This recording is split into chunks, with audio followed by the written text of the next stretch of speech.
আসসালামু আলাইকুম ভিউয়ার্স, জানিয়ে দেব আমাদের হাতে থাকা সর্বশেষ আপডেট আন্তর্জাতিক সংবাদ। এবার লেবাননে হামলার বিরুদ্ধে ইরান, ইয়েমেনে হাজারো মানুষের বিক্ষোভ। জানিয়ে দেব হিজবুল্লাহ প্রধান নাসরুল্লাহকে হত্যার দাবি কঠোর ইসরায়েলের। অন্যদিকে প্রধান বিচারপতির বিরুদ্ধে ইমরান খানের যত অভিযোগ। আরও থাকবে আমেরিকার কূটনৈতিক কি মধ্যপ্রাচ্যে যুদ্ধবিরতি আনতে পারবে বললেন ট্রাম্প। এবং সর্বশেষ জানিয়ে দেব মেক্সিকো সীমান্তে কমলা অধিবাসন বিধি কঠোর করার অঙ্গীকার। এতক্ষণ শুনছিলেন সংবাদ শিরোনাম, এবার বিস্তারিত। কে কোন জেলা থেকে আমাদের ভিডিওটি দেখছেন অবশ্যই জানিয়ে দেবেন কমেন্টে, এবং ভিডিওটি ভালো লাগলে একটি লাইক করবেন ও সাবস্ক্রাইব করবেন।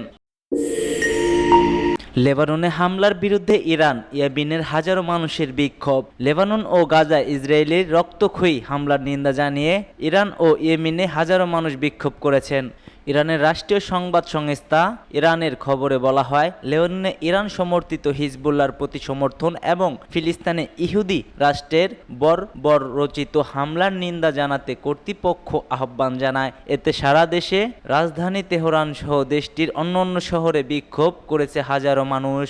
মধ্যপ্রাচ্যে ইরান সমর্থিত যেসব সশস্ত্র গোষ্ঠী সংস্ক্রিয় আছে, হিজবুল্লাহ তাদের একটি গাজা যুদ্ধ শুরু হওয়ার পর সেখানকার ফিলিস্তিনিদের সশস্ত্র সংগঠন হামাসের প্রতি সমর্থন জানাতে ইসরায়েলি ও মার্কিন বাহিনীকে লক্ষ্যবস্তু করেছিল হিজবুল্লাহ। তবে গত সপ্তাহ থেকে লেবাননে হিজবুল্লাহ অবস্থান লক্ষ্য করে তীব্র বিমান হামলায় শুরু করেছে ইসরায়েলি। লেবাননের স্বাস্থ্য কর্তৃপক্ষের বরাত দিয়ে আল জাজিরা খবর করেছে যে গত সোমবার থেকে শুক্রবার ভোর পর্যন্ত লেবাননে ইসরায়েলি নির্বিচার হামলা চালায়। এতে 700-এরও বেশি মানুষ নিহত হয়েছে। ইরান সমর্থিত আরেক সশস্ত্র গোষ্ঠী ইয়েমেনের হুতি বিদ্রোহীদের আয়োজনে রাজধানী সানায় কয়েক হাজার মানুষ বিক্ষোভ করেন। বিক্ষোভের একদিন আগেই হুতি বিদ্রোহীরা ইয়েমেনে থেকে ইসরায়েলের একটি ক্ষেপণাস্ত্র ছুড়ছিল। প্রায় এক শতক ধরে সানা নিয়ন্ত্রিত হুতি বিদ্রোহীদের হাতে। বিক্ষোভের সময় বিক্ষোভকারীদের অনেকের হাতে রাইফেল ছিল, কেউ কেউ প্লাকার্ড হাতে আসে।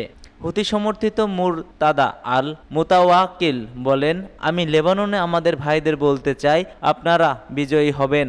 ইসরায়েল শত্রুদের বিরুদ্ধে এটাই প্রথম বা শেষ যুদ্ধ নয়। হিজবুল্লাহ প্রধান নাসরুল্লাহকে হত্যার দাবি ইসরায়েলের। লেবানন রাজধানী বৈরুতে হিজবুল্লাহর কমান্ডার সেন্টার গোষ্ঠীটির প্রধান হাসান নাসরুল্লাহকে লক্ষ্য করে হামলা চালিয়েছে কঠোর ইসরায়েলি। এই হামলায় হাসান নাসরুল্লাহ অক্ষত রয়েছে কিনা তা নিয়ে ধোঁয়াশা তৈরি হয়েছে। জল্পনা তৈরি হয় নাসরুল্লাহর ভাগ্যে কি ঘটেছে তা নিয়ে। হামলার পরপর বার্তা সংস্থা রয়টার্সকে হিজবুল্লাহ সমর্থিত সূত্র জানায় তাদের শীর্ষ নেতা বেঁচে আছেন। তবে ইসরায়েলি প্রতিরক্ষা বাহিনী দাবি করছে হিজবুল্লাহ নেতা হাসান নাসরুল্লাহকে হত্যা করেছে তারা। আইডিএফ এক্স পোস্টের উদ্ধৃত দিয়ে এক প্রতিবেদনে এই খবর দিয়েছে ব্রিটিশ সংবাদ মাধ্যম দ্য গার্ডিয়ান। নিজেদের অফিসিয়াল এক্স হ্যান্ডেলে আইডিএফ লিখেছে, হাসান নাসরুল্লাহ সশস্ত্র ও সন্ত্রাসী হামলা করে আর বিশ্বকে আতঙ্কিত করতে পারবে না। হাসান নাসরুল্লাহ গত 32 বছর ধরে ইরান সমর্থিত সশস্ত্র গোষ্ঠী হিজবুল্লাহর নেতা। তিনি বৈরুতে ইসরায়েলের হামলায় লক্ষ্যবস্তু ছিলেন বলে জানা গিয়েছে। তবে ইসরায়েলি সেনাবাহিনীর সর্বশেষ ঘোষণা বিষয়ে এখনো কোনো প্রতিক্রিয়া জানায়নি হিজবুল্লাহ। সাম্প্রতিক মাসগুলোতে ইসরায়েল হিজবুল্লাহর বেশ কয়েকজন শীর্ষ কমান্ডার হত্যা করেছে, কিন্তু গোষ্ঠীটির শীর্ষ ব্যক্তি নাসরুল্লাহকে হত্যা করা ইসরায়েলের জন্য বিরাট সাফল্যের হিসেবে ভাবা হয়েছে। প্রধান বিচারপতির বিরুদ্ধে ইমরান খানের যত অভিযোগ। পাকিস্তানের সাবেক প্রধানমন্ত্রী ও পিটিআই এর প্রতিষ্ঠাতা চেয়ারম্যান ইমরান খান দেশটির প্রধান বিচারপতি কাজী ফয়েজ ইশার বিরুদ্ধে পক্ষপাতমূলক আচরণের অভিযোগ করেছেন। সেই সঙ্গে তার মানসিক সুস্থতা নিয়েও প্রশ্ন তুলেছেন ইমরান খান।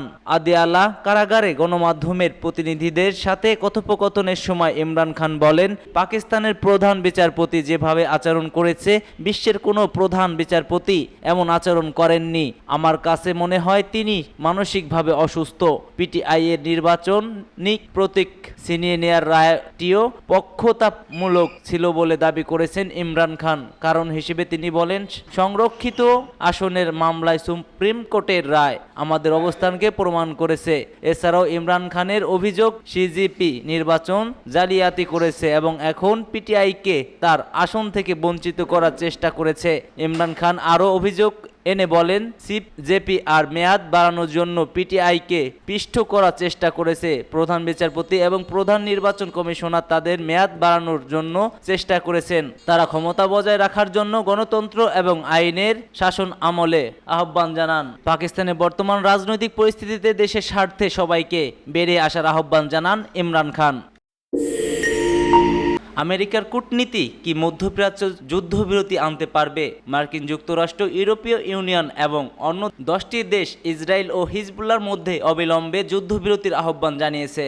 এই প্রস্তাবের গতি বাড়ানোর চেষ্টা করেছে হোয়াইট হাউস। মার্কিন প্রেসিডেন্ট জো বাইডেনের প্রশাসনের ঊর্ধ্বতন কর্মকর্তারা এই ঘোষণাকে যুগান্তকারী বলে বর্ণনা করেছেন। গভীর রাতে যে জুম ব্রিফিংয়ে গণমাধ্যমকে এই বিষয়ে জানানো হয়েছে, সেখানে সাংবাদিকদের উপস্থিতির সংখ্যা এতটাই ছিল যে কয়েকজন সাংবাদিককে ফিরিয়েও দিতে হয়েছে।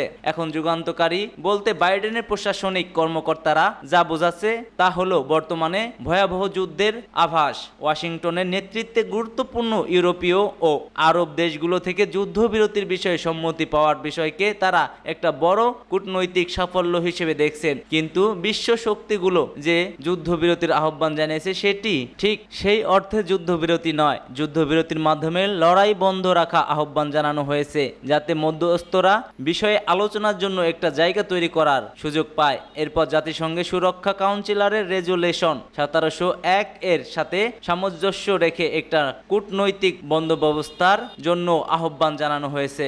এই পুরো বিষয়টার অর্থ হলো প্রায় 2 দশক ধরে যে লক্ষ্য পূরণ করা কূটনৈতিকদের পক্ষে সম্ভব হয়নি, তা এখন লেবানন ইসরায়েলের মধ্যে শান্তি প্রতিষ্ঠা করার উদ্দেশ্যে একটা স্বল্প মেয়াদী পরিকল্পনার সাথে জুড়ে দেওয়া হয়েছে। বর্তমান পরিস্থিতিতে যখন উভয় পক্ষের ক্ষেপণাস্ত্র ব্যবহারের কারণে দুই দিকেই রক্তপাত অব্যাহত, তখন এই বর্তমান কূটনৈতিক বোধহয় একটু বেশি প্রত্যাশা করে ফেলেছে। সূত্র বিবিসি।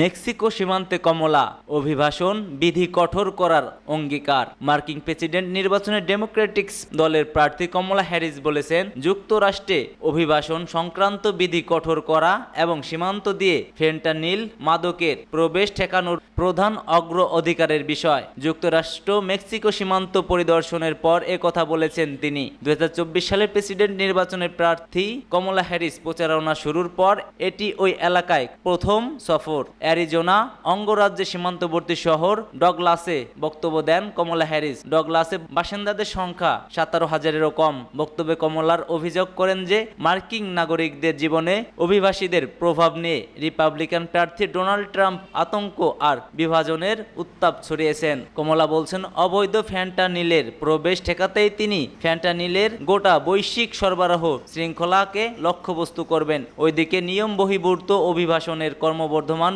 প্রবণতার জন্য গতকাল কমলা হ্যারিসকে দায়ী করেছেন ট্রাম্প। ম্যানহাইটেনের ট্রাম্প টাওয়ারের দেওয়া বক্তব্যে ট্রাম্প বলেন যে এই ধ্বংসের পরিস্থিতি ও স্থপিত কমলা হ্যারিস কিভাবে সীমান্ত সমস্যা সমাধান করতে চান সে সম্পর্কে তিনি কথা বলেছেন। আমরা কেবল জানতে চাই কেন তিনি 4 বছর আগে কাজটি করেননি। এটা একটা খুবই সাধারণ প্রশ্ন।